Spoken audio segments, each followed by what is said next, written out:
Welcome back to the vendor table. Hello. What's going on, lady? I'm still recovering from the compliment you gave me on my makeup. It looks good. Thank you. It looks nice. You look good. I like your vest.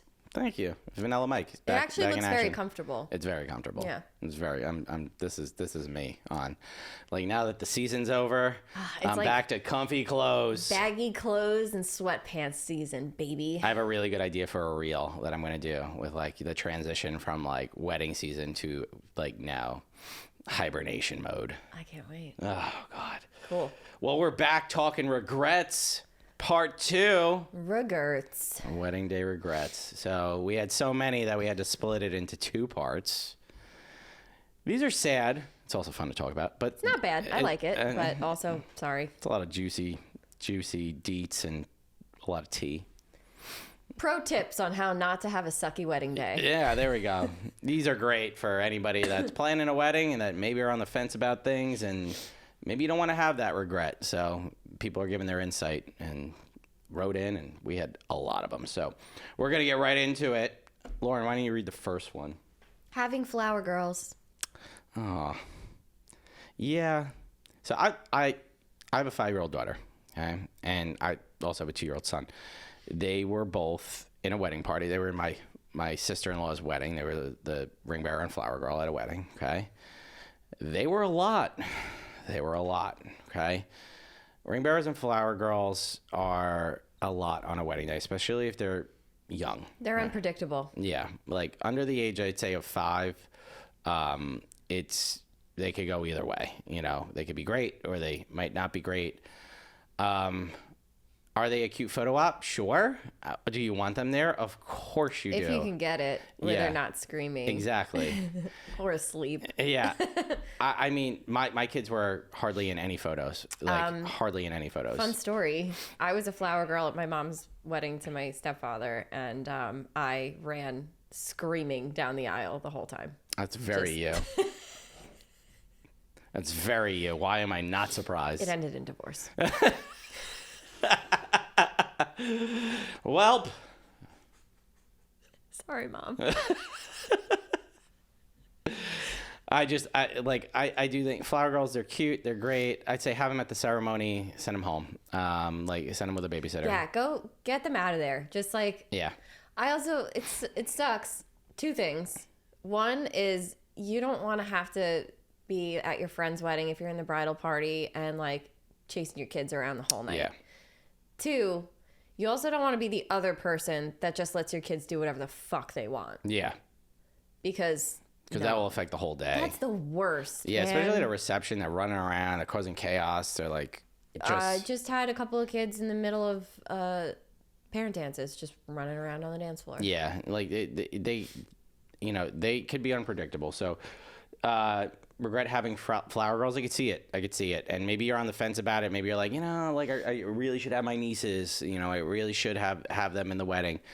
I get it. Like, yes, you probably should. But at the same point, I would say just have them at the ceremony. Yeah. And that's it. Kind of thing. Send them home. Yeah, send them home. And like, if they want to be in photos, great. Don't stress if the kids don't want to be in photos. If they don't want to be in photos, if they're like being a little, don't try to get them to smile. Just get them. Don't put any pressure on the kids. It's not going to work. Yep. 9 times out of 10, it fails. So just leave them alone. Yep. All right. So I'll read the next one. Next wedding day regret was not being by my wife's side the whole time. How often do you see that happen? A lot. It happens a lot. More times than you would want to see. Yeah.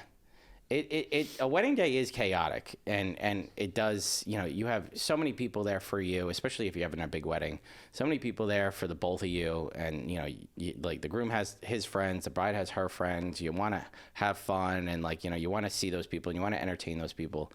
And you can drift in different directions at times, and you get pulled in different directions, or maybe, you're 2 different people where like one's a dancer, one's not a dancer and stuff like that. So I could see the regret in that, like where you're not spending enough time. Maybe it's just also, I'm gonna say sometimes it's personalities too. Like Yeah, I was just gonna say, like, opposites attract, and you know there's a reason you're getting married, obviously, but maybe you're not. One's introverted, one's extroverted. One's a dancer, one's not a dancer. Things like that. So I wouldn't beat yourself up too much about this, but also I see your point in that it's a regret. what are you like at weddings? Are you a party animal, or are you on the fly on the wall? No, I'm a psycho. Absolute psycho. I hope you see me at a wedding one day. I want to see you at a wedding so bad. I am on the dance floor. Like me and my wife are dancers. We're on the dance floor. Like, I never thought I would be because I'm pretty introverted in my personal life. I'm extroverted at weddings. Like, I'm like that Nathan Chansky meme. He like did like the introverted photographer that's an extrovert, or like extrovert on wedding days, stuff like that. That's me. That's 100% me. Because I go home and I sit in my cave and I'm like, don't talk to me, people. Yep. Yeah. So I'm a party animal. I was by my wife's side the whole night. It was the great one of the highlights of my wedding day was like we were together the whole night. We were having so much fun. We danced the night away. It was awesome. Liquid courage for me though. Yeah. I don't dance without alcohol because I'm a horrible dancer. I'm a horrible dancer. I'm not a good dancer, and I know You're a great dancer. I'm definitely not. No, you're a great dancer. I'm not a good dancer. Nope. I disagree. Wholeheartedly disagree. I will post the dancing videos. You're a good dancer. You're not good. Yeah. I don't think You're it's a very goofy good. dancer. Yeah, I'm a goofy dancer. But you're a good dancer. I have fun, but I don't feel like I'm a good dancer until I have the alcohol. Then I feel like I'm fucking amazing. You're a good party dancer. Oh yeah. Like I'll agree with you there. Like good party dancer. Like Do I have rhythm? Absolutely not. Oh, I have 2 left feet. I can't. Yeah. I can't dance at all. Nope. Matt over here break dances at the end of the night. Yeah, fuck you, Matt. And all your talent. So I see the point in that. I do, I get it though. I do get it if you're 2 different people. Like, and you're obviously together for a reason. You came together for a reason. Maybe you just, on a wedding day, like you're slightly different, or maybe, you just got pulled in different directions. It's okay. It happens. I wouldn't regret that too much though. Find your way back for the last dance, the last song. Yes. Great point. Find your way back. Yeah. Make it happen. Yeah. Maybe Mr. Brightside's playing or something like that. Sing your heart out. Don't miss that part. Yeah. Okay. Go ahead. You're next. Oh, I got it. Where? They're at the top. Oh, okay. This one is tough. They got married during COVID, and they're still wondering if we should have a reception 3 years after the fact. COVID was hard times for weddings. The dark days. I'm sure we're going to have a lot of people that feel similarly on whether or not they should have done something differently, or if they should have just waited. But you still got married. You're still with the person you love. We'll look at that more than anything else. I get it though. Like maybe you wanted to have that big party and you didn't get to have it, or maybe like life moved on after you did it. And like I had a lot of couples that got married during COVID that had small backyard elopements and stuff like that. That I see them like now, like years later, and I'm like, you regret not having that big wedding? And they were like, nope. Because they had kids, they moved on with their lives, stuff like that, and honestly, saved a lot of money.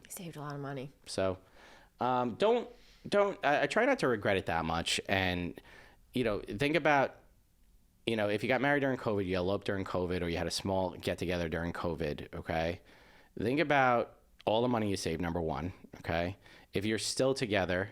Like, that's the most important thing. Huge. Okay. A lot of people ended up divorced or called it quits after spending a year at home with their person. COVID destroyed marriages. Yeah. It either made marriages stronger or destroyed them. So private time is so vital in marriages sometimes that... I know. I always joke with my... I don't know how you were with Sarah, but like me and Pat went from like, we love each other so much to moments where I was just like, don't breathe near me. We used to, at first, the first month was kind of like that. And then what we did was we kind of made a schedule. Yeah. We made a schedule. It was like, that was the best thing was Pat like... went for his walks. Yeah. He went for like 2-hour walks, and I was like, this is the best time of day. I played video games. I played like video games for 2 hours, and then she would what's it called? Like she would like read a book or go work out or something like that. Like we would do different things, like like, and I'd have Ava, and like she would take Ava like when I was doing stuff. So we took space, but still had our movie nights, still like stuff like that. So yeah, and I worked from home before that, so it was like I was home anyway. It was just they started coming in my space. It sucked when you like ran out of shows to binge too. Yeah. See, like that, it did. Oh my God, I remember the dark days of COVID. Dark days. The dark days. Bottom line is try to focus on all the good things that came out of it. You saved money, you married your love of your life, and now you're focusing on the future. Don't think about the dark times. Yeah. All right. So next one is wish we looked at more venues. We only looked at 4 to 5. We talked about this on a previous episode. Last episode. Not last episode. Sorry, last like recording session. Yeah. I say I looked at 15 venues, which I think is an excessive amount. That's a lot. Yeah, it's a lot. That was a lot of running around and stuff like that. But we didn't know what we wanted. We didn't know we didn't have like a theme or anything like that. We just wanted a pretty space that kind of fit our budget and that we could take good photos at and all that stuff. And we settled on a venue that was really nice and it kind of checked all the boxes and we got a great deal on it. And we knew the person that ran it. So we were like, okay, it worked out. I would say 4 to 5 is a good amount though. Yeah. I would say that's probably an average, right? Yeah, I would say 4 to 5 is a pretty decent amount. I'd say that's what right I'm on average. What I'm assuming is that you weren't super in love with the venue that you picked. Probably. So in that sense, then yeah, you may have wanted to look at a few more. So. Yeah, I mean, I picked a venue that today I would never pick. Yeah, I would never pick it. I don't regret it. But I probably never picked that venue. Mm-hmm. So, I had a great wedding. I had an amazing wedding. Great time at my wedding. Like, it was perfect in all ends. Like, for me anyway, for me and my wife, we had a perfect day. I loved it, okay? I don't regret it just because today I probably would never pick that venue. But I would say 4 to 5 is an average number to look at. I'd say, if you want to stretch it to 7, that's fine. But do you want to spend every weekend looking at venues? It's like, nah, not really. You do a lot of work. You could do a lot of research online. You could see like other people's photos. Best thing to do is if you like see a venue, right, online, and you see like that venue like has the website and everything like that, and they have the tours and everything like that. Google that venue and just search like that venue and wedding photos, and you could see like galleries from wedding photographers that maybe are that style that shot there and like do blogs and everything like that, which reminds me I don't blog and I should. Gotta start blogging. But that's a great resource because you can kind of see like the wedding photos, how the day unfolds and stuff like that. You get the photo perspective. Now you can't see how everything works on their end, or like how every room is or anything like that, but like get a good idea. You could at least get a good idea of like how the day went. Yeah, reviews. Check reviews. Yep. Things like that. So I would say 4 to 5 is average. Yeah, it's about average. Maybe a little on the low side these days, maybe, but I think it's like right in the middle. Yeah. All right. Then you go to the next one. The bartenders we hired from the caterer were serving warm beer to our guests, and we didn't catch it. Really? You didn't catch that? Yeah, like no one said anything to you? I mean, warm beer is like it's bad. It's real bad. Unless you're in like I think England serves warm beer. Certain types of beers. Oh, you know where I had room temperature. You know where I had a hot beer? In Poland. It was weird. It was like a hot tea beer. It was weird. It was very odd. I don't like that. Yeah, it was I didn't know what to think. Certain beers are supposed to be served at room temperature, but not warm. Yeah, it was like like Guinness, I believe, is supposed to be room temperature. Yeah, Guinness is delicious. I had one the other Guinness, day. it's like the chocolate milk of beer. Oh God, it's like a meal too. It's like so good. It's so delicious. This is my Guinness season too. I love Guinness. I love Guinness in the winter. And Guinness stew. Oh, I never had Guinness stew. That's it's that sounds delightful. That sounds Stick delicious. that in your Instant Pot. Boom, delicious. Really? Yeah. I'm gonna try that out. That sounds good. All right. Well, okay, sorry. Yeah, totally got derailed there, but yeah, I feel like you should have caught that. Yeah, warm beer. A guest should have said something. Yeah. That's it. Like just say something to the bride and groom. But also, why? Or the guest could say something to the bartender. Like, hey, this is warm. Yeah, why is this warm? Yeah, I don't know. That's a decent regret. A lot of people drink beer. Yeah. So, ew. I'd say like probably 50% of the wedding drinks beer. Barf. All right, well. Was it in bottles? Was it in a keg? Like what? It's probably a keg. Yucky. Yeah. Okay. So we have some ad reads that we're gonna do real quick. First one is HomeStudioList. HomeStudioList is a great place to rent a home, apartment, or loft for a photo shoot or video production. They have hundreds of locations across the U.S. and Canada. Their website is easy to use and browse. We looked for a beautiful Brooklyn loft for our recent branding session that we did together, which you guys could check out on our Instagram. We found it. It was super easy to find, and it was awesome to shoot there. Just the natural light coming through was just incredible. It's totally our vibe, and we found it within minutes on HomeStudioList.com. So use code TheVendorTable20 for $20 off your first booking. Check them out today. And then we have SailAway Coffee, which we love, which is the official wedding day fuel of the vendor table. That's so true. It's true. We need caffeine. A lot of it.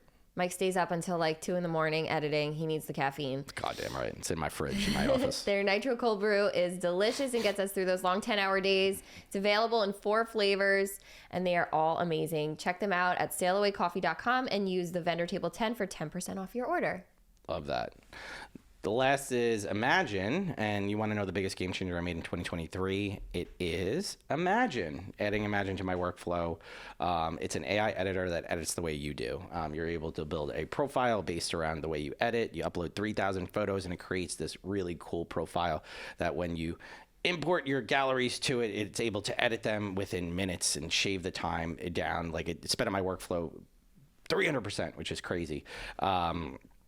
They have a 30% discount going on right now if you sign up as a new subscriber. You can check out the link in our bio for more info. Check out Imagen. It will change your life, wedding photographers. Or on tap somewhere. All right. I'll read it. Did I read that one? I read that one. You read that one. I can't remember if I read them losing right it. now. I'm totally You're losing it, Casara. Just losing my mind. It's, like I said, end of the season. Get it together. I know. All right. Next one is not having an officiant that knew us. He kept mispronouncing my name, and guests were correcting him. That's a big regret, yeah. That sucks. Like to have, and especially if you have video, like to constantly hear your officiant mispronouncing your name during your wedding ceremony is just yikes. Yeah, that's like we talked about this on a previous episode, but like, getting to know the vendors and like, the photographer is like a personal connection you're going to make. An officiant should be one too. Yeah. Because, the officiant is going to talk about you guys and get to know you guys, and, they'll learn your name and how to say it. I've seen officiants too, like with challenging names. Maybe they are having a hard time saying it. They write it down phonetically. So like they know to say it this way, so they're not mispronouncing it on your wedding day.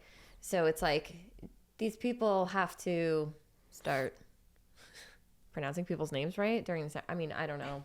You developing a connection with the vendors that you choose is so vital. I think Mike and I have said it so many times now, but you really do have to connect with them on a personal level. Yeah. Officiants especially, like really really have to connect. And like that's something, if like you're meeting with an officiant and they're just like, yeah, okay, here's the contract and kind of thing, and you don't hear from them, I feel like that's a red flag. That's a big red flag. So I would say get to know your officiant. They should be getting to know you. Look up their reputation too. Now this I think is funny though. Did you see the reel where it was this couple getting married and he was saying his vows and he called her Ashley instead of Ashley? No. And she was like, Ashley?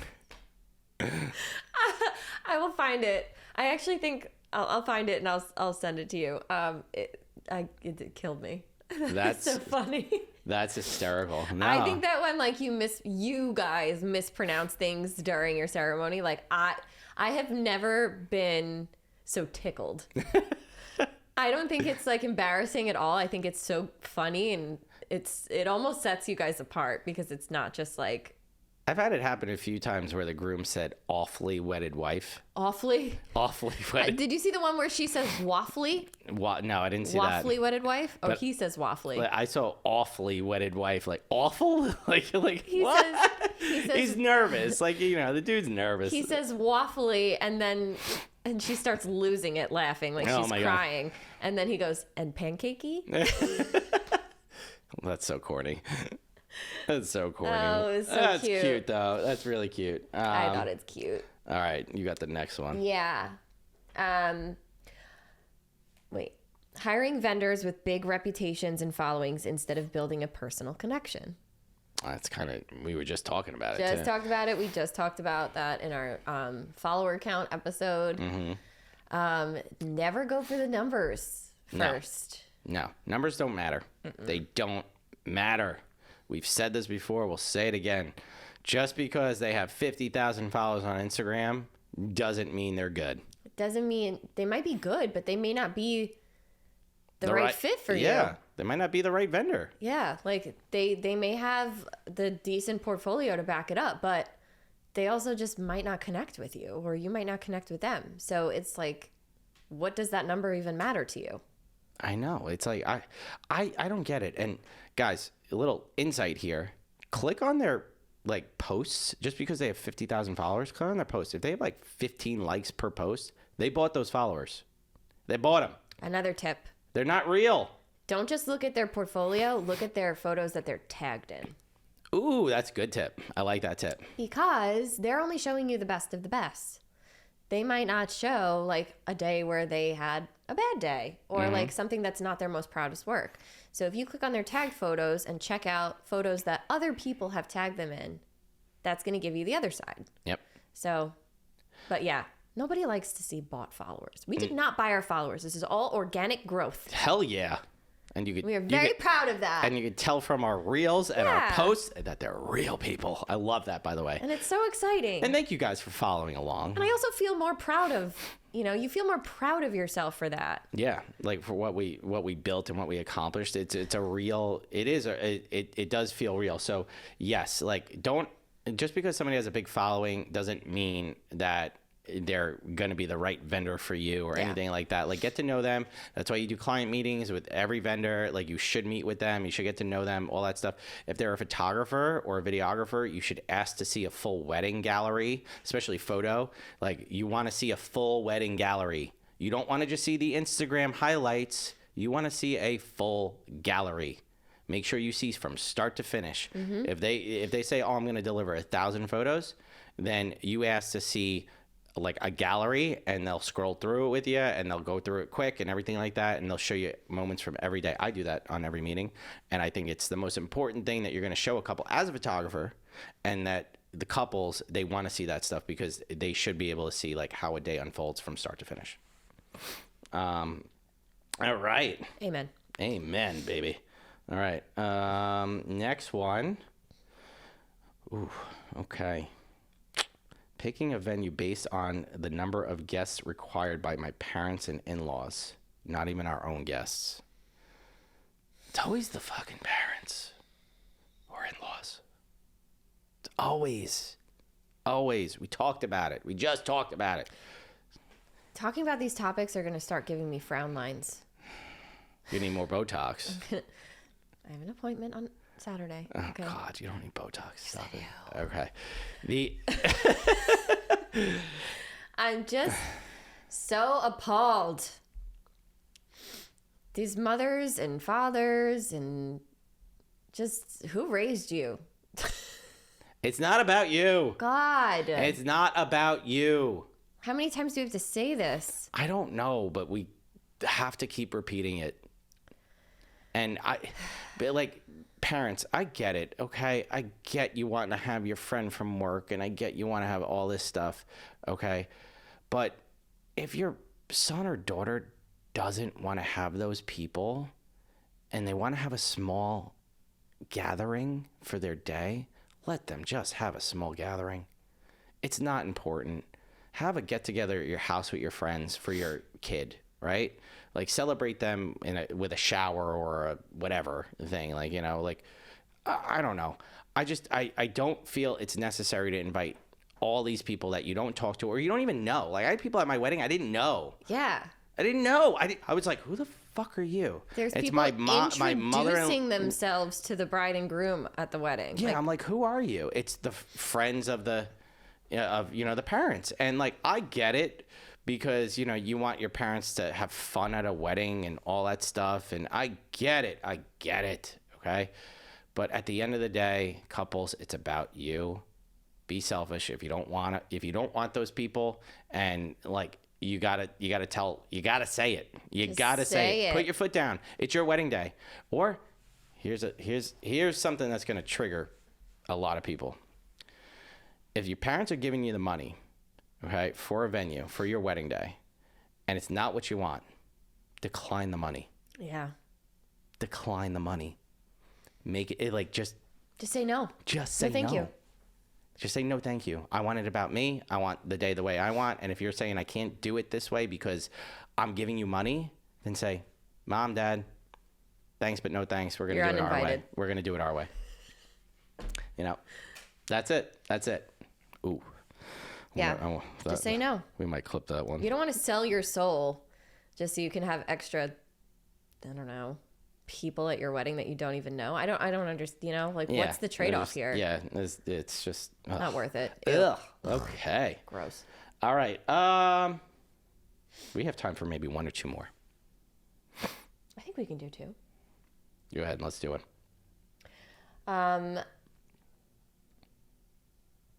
My husband and I didn't eat anything. They kept clearing our table. Oh, that sucks. That sucks. So most venues have a bridal attendant or somebody assigned to the bride and groom to facilitate like their needs, their wants and needs throughout the day. So as a couple, and like you get food like handed to you all day. Like when I got married, I had a bridal attendant all around up in my business, handing me like fucking drinks all night and food all night, right? If you don't eat, say something. Some of these are, I'm like, sorry, guys, I love you, but did you say anything? Like, did you say, stop taking my food away? I'm hungry. Can you bring me more food because I didn't eat anything? They'll make you food. You're paying a ton of money. Holy moly. Don't be afraid to speak up on your wedding day. Yeah, you can say whatever you want. Just don't be a dick, you know? Just say, hi, sorry. I didn't get to eat. I'm really hungry and they keep clearing away my plate. Could I have some more food, please? And stop taking it away. I don't get what's so hard about that. Shit. I'd be dancing on the floor with my food. Hell yeah. I've seen bridal attendants or day of coordinators handing the bride a spring roll while she's dancing on the dance floor. Amazing. It's great. That's what you hire great vendors for. Yep. All right, last one. Oh, we're gonna end it on this one. Biggest wedding day regret? My first husband. We knew there was gonna be one. Oh, we knew it. We knew it was coming. We knew it was there. It was there. I have a question for you. Yeah. I'm sure this doesn't happen very often, but I was talking to Pat about this the other day. I've had a couple of weddings that I've shot where I just had a feeling that they were going to end in divorce, and I found out recently that they did. Do you know, or are there any red flags during a wedding that tell you that this isn't going to last? I want to be honest here. 300 weddings now, right? I think I know 5 of my couples that are divorced. I don't know, because most of my couples seem very happy and very go-lucky, and I've had ones cancel. I've had ones cancel before the wedding, and I didn't see it coming. I've had one recently in the last few years, and it is. I was very shocked, to say the least, but I didn't see it coming. Maybe, I don't know. Maybe I got blinders on. Like, it's like everybody's in love and all this stuff. I've seen moments where like they're like very blunt about something, or they kind of get into a small little tiff, and I'm like, like, you shouldn't get in a tiff on your wedding day, but like, sometimes the day is stressful. So for me, it's a big red flag if one of the two parties gets completely blackout wasted and becomes a sloppy disaster. Yeah. One of them. If both of them are doing it, you know that they're both a match made in heaven. But if only one of them is, and the other person is left making sure that that person is okay, it's a giant red flag. Yeah, that's I could see that being a thing. Yep, I could see that being a thing. It is, like, while these last two episodes were all about regrets and stuff like that, some of them I think you got to look back on and take a different perspective at, because I don't think they're big regrets. No. I think they're just like maybe a little preference shift over time.